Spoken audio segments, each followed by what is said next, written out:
My name is Leketi Makalela Kamasika Mdluli Ageskali. I hold a spear and I pass and I move irrespective of circumstances. I know no reality called impossible. And I do say everything happens for a reason, even if I may not like it at that time, but that reason always serves me. I believe that I was thrown in this little rock called planet Earth for one idea that I became obsessed with, to change the education landscape with a simple idea, using more than one language for learning and teaching. I saw from early childhood that language was a barrier, growing out of a mother who could not read a name tag, a price tag. Therefore, when we went to the shops, she always had to rely on the tellers if the item that she was holding was of correct price.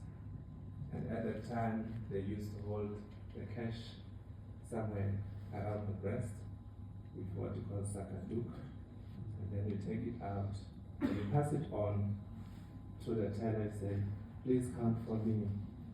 And then I don't know if it's enough for the things that I have. And sometimes they'll say, well, that's not enough money from the sakaduk, which means I and my mom had to get out of the shop. Very sad, because we didn't have enough money. And I realized very early on that why was I born out of this woman? Probably in this world there's a reason why I was born that way, out of a woman who could not read anything. And then as I was growing up, I realized that this is not just my mother.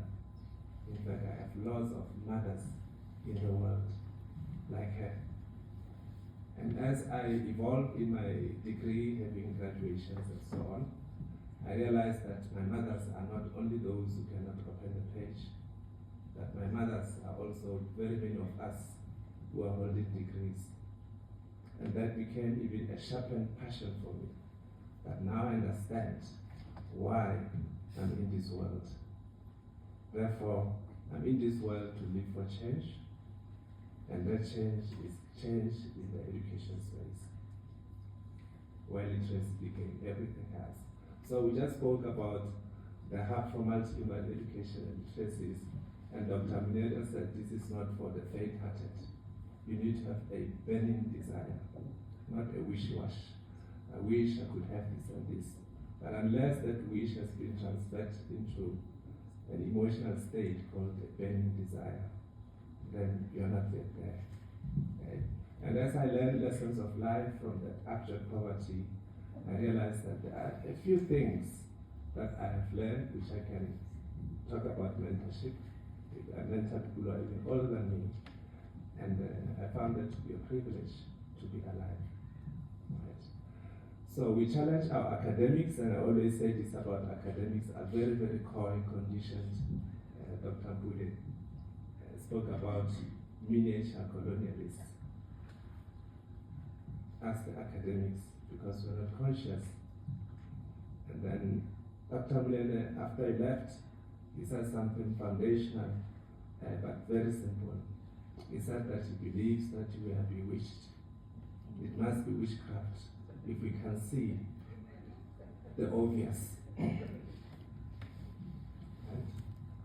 And then it's a clarion call to say each one of us, if we can step up. You talk about the beautiful things about HuMEL, the evolution of translanguaging and localizing it and grounding it in our own, from our own experiences of the locals of Ubuntu.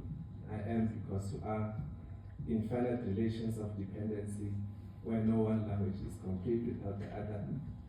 When you put all of these things, and I decided eventually that I need to launch or develop this personal story through a website. I know this is probably a nightmare if you talk to academics about having a website to promote that very idea that they want the world to know them for. Okay? I'm very pleased that today, in this gala dinner, I said it's a space for socialization.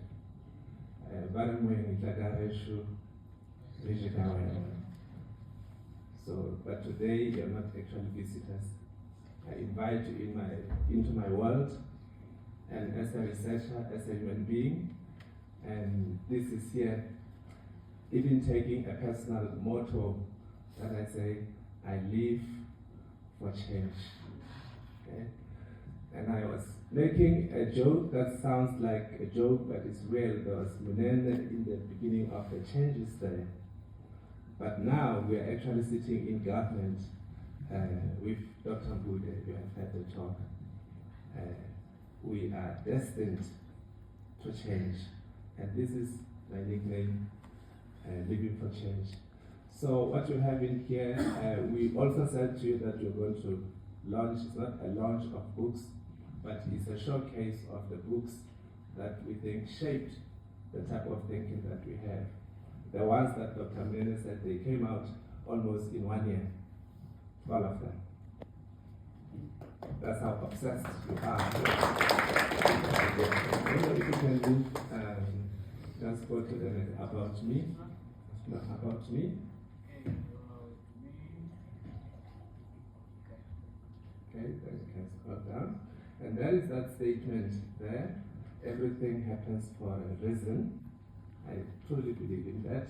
And that reason always serves me. So, Dr. Mbude is, I'm glad she's here this evening. Actually, we're very, very honored to have government in this gala dinner. That single-handedly, with all the confusion and all the frustrations, oftentimes I remember she saying, I'm giving up. I'm done, Khatel. I say, you can't. It's not yet time. She says, I'm old. I say, but you are very young. You're just beginning. Everything before was an experiment. Now you're beginning your life to change. Because it's not what you leave behind, Dr. Mnele. It's who you leave. You can create the HuMEL and all of that, but who you leave, we should carry all the ideas that you're going to, into eternity, basically. Okay, so a little bit more about me, and then I'm not going into that because it's just the indeed. So let's talk about what we do. Quite a range of things. They sort of explain all the many things that I'm doing, very many, that wake me up in the middle of the night. But they're all of them confined to one idea, using more than one language. All of them, be it reading, or writing, or research, or anything else, the idea is so simple and straightforward. Okay? And then let's go to the resources.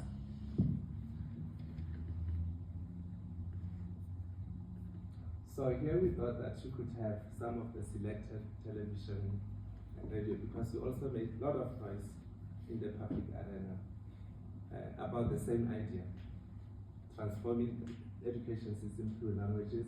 So you can have all these resources packed if you follow that. And then if you go down, scroll down. Okay, so these are the books that we said we were going to showcase. These are the books that came out within a short space of time. And these are the books in most of my presentation I do carry. And I thought that it's especially we spoke yesterday about decolonizing multilingualism. That multilingualism is not a fancy, well, it has been taken, it sounds so relevant if you say I'm a multilingual scholar. But then we ask the question, which multilingualism are you talking about? Talking New York multilingualism or the Johannesburg multilingualism? A vast difference, right? And this is the government that Dr. Mbude serves, that says they have 11